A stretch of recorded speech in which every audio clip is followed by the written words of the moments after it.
हप्ताको पहिलो दिन आइतबार बिहाउँदैको बेलामा मेरा बच्चा-बच्चीहरू सबैजना उठेर एक्सर्साइज गरेर, दायाँ-बायाँ लागेर उनीहरूलाई अल्छी लाग्यो, बोर लाग्यो, मामु भन्दा, भन्दा, भन्दा, भन्दा बाबालाई दिक्क लगाए। लास्टमा मलाई के गरौँ, के गरौँ, के गरौँ जस्तो लाग्यो। यी केटाकेटीहरूलाई मलाई खेलाउनलाई एकदमै इङ्गेज गर्नलाई एकदमै मन लाग्यो र अहिले आएर म खाना बनाउन लागिरहेको छु। खाना बनाउने बेला मैले एकजनालाई मात्र लिएर आउँछु भन्न त भने, के गर्ने? एकजनालाई ल्याउन सकिन्न। 3-3 जना छोराछोरीको आमा भएपछि तीनैजनालाई खुसी पार्नु पर्यो। लिएर आएँ तीनैजनालाई किचनमा, कसैलाई के गर्ने, तीनैजनालाई कामको जिम्मेवारी दिन थालेँ। एउटालाई भाँडा धुन लगाएँ, अर्कोलाई भात पकाउन लगाएँ र अर्कोलाई कटिङ गर्न लगाएँ। तर के गर्ने यो तीनैजनाले केही पनि पो आउँदैन त। अब के गर्ने हेर्नुहोस्, अब त्यसरी केही पनि आउँदैन भनेर छोड्न पनि मिलेन। अब खानु पनि पर्यो, बच्चालाई पनि इन्भल्भ गराउनु पर्यो, काम गराउनु पर्यो। अझ भनौँ न, काम भन्दा पनि यिनीहरूलाई चाहिँ एक्टिभिटी दिनु पर्यो। अब आजकलको जमानामा हामी एक्टिभिटी भन्छौँ क्यारे, अब यो काम त पहिला हामीले गरि नै राखेको हो। आजकलका छोराछोरीहरूलाई यसरी काम गराइ गऱ्यो भने फेरि बाल शोषण होला रे, होइन? अब यस्तै गर्दै गर्दै आजको दिन कटाइँदैछ, पकाइँदैछ।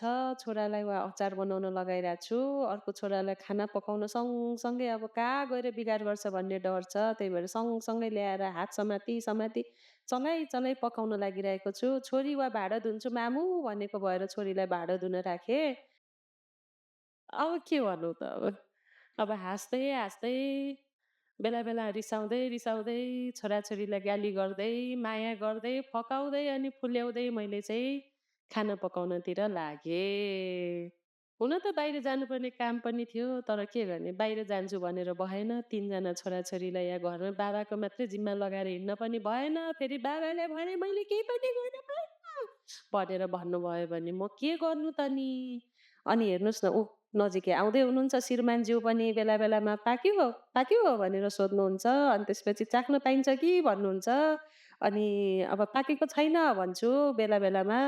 अनि आउनुहुन्छ, क्यामेराको सेटिङ हेर्नुहुन्छ, मिलाउनुहुन्छ, फेरि जानुहुन्छ बाहिरतिर आफ्नो कति कामहरू बाँकी छ त्यही गर्नुहुन्छ।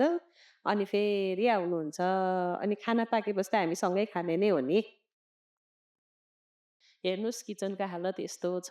एकातिर दाल बनाए, एकातिर दाल त के भनौँ आज त छुट्टीको दिन अब बच्चा-बच्चीले माछा-मासु खाने रहर गर्छन्। एकातिर मटनको झोल गेडागुडीसँग बसाले, अर्कोतिर भात बसाले, अर्कोतिर खसीकै मासुको पक्कुलाई बसाले र त्यस पछाडि मैले अचार बनाउनतिर लागेँ। हुन त 4 वटा आइटम हो, तर हामी 5-6 जना, 7-8 जनाको लागि पकाउँदाखेरि हामी सबैजनाले केही न केही तयारी गर्ने।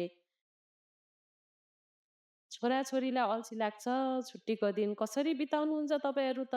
म त हैरान हुन्छ। कहिले मिल्छन्, कहिले झगडा गर्छन्, कहिले एकअर्काको खुट्टा तानातान गर्छन्, कहिले "मम्मी यसो गर्यो यसले, मम्मी उसो गर्यो उसले" भन्छन्। अनि केही गर्नु पाएन भने पनि दिक्क लाएर अनुहार अँध्यारो बनाएर बस्छन्। दिक्क लाउँदा यिनीहरूलाई मैले आज यतिसम्म गराएर खाना चाहिँ बनायौँ हामीले, तर बच्चाहरू पनि धेरै खुसी भए। यिनीहरूको अनुहारको हाँसो देखेर, आनन्द देखेर मलाई पनि आनन्द लाग्यो।